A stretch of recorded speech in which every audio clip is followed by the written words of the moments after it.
Okay, this is your homework for the weekend. We are teaching Mr. Murphy Place.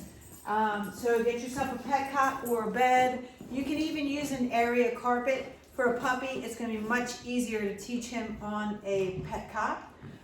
So Pam, go lay down, huh? And he's doing really good in the rain pottying. He pooped for me this morning. As soon as he came in, he was like, I'm not going out there. I was like, yes, you are. We went out. It took him about 5 minutes and he pooped. And then he just peed out there. So he actually stayed out there in the rain a little bit because the dogs were out there. So what you're going to do is you're basically going to say, let's go. Make sure you put your training collar on so it's official when you're working with him.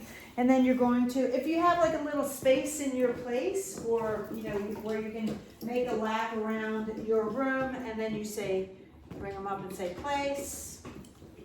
And he'll automatically sit. And he might lie down because he's tired. He's very tired today.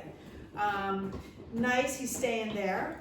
And then you're gonna rinse and repeat that. I'll do it one more time. Let's go. We're gonna do this for about 5 minutes. Come on. We'll do the reps for about 5 minutes. Murphy, let's go. And I'm gonna lead him back up there. You might need a little leash pressure place. He's actually really getting it nicely. So now is the most important part. You'll do a few reps of this, and then you're gonna drop that leash, and you're gonna teach him to stay. And you can help him with a sign. You're gonna say stay, all right? And then you wanna be able to walk away from him. You wanna be able to go and sit down. So make sure you're a good 5 feet away from him at least.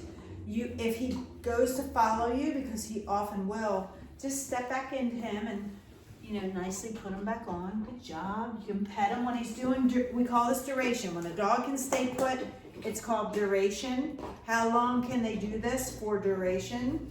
And then this is where it builds impulse control. So your dog is actually learning to stay put. The other trick is though, there are tons of distractions in this room.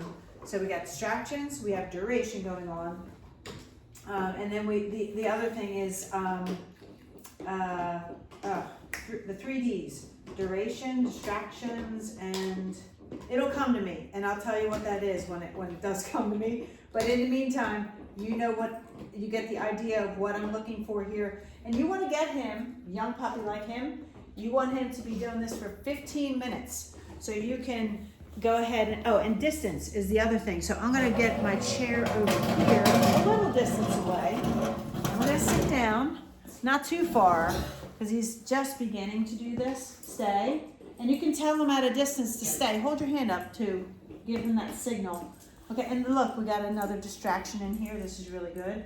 So once he learns to stay for about 15 minutes, I want you to practice this 3 times a day. Start building that duration. He's going to get really good at this to where he can stay for 30 minutes before you know it. And then eventually he's going to lie down and fall asleep on place, and that's what you're looking for, okay? There's your homework and the most important practice that you're going to do with him from school, okay?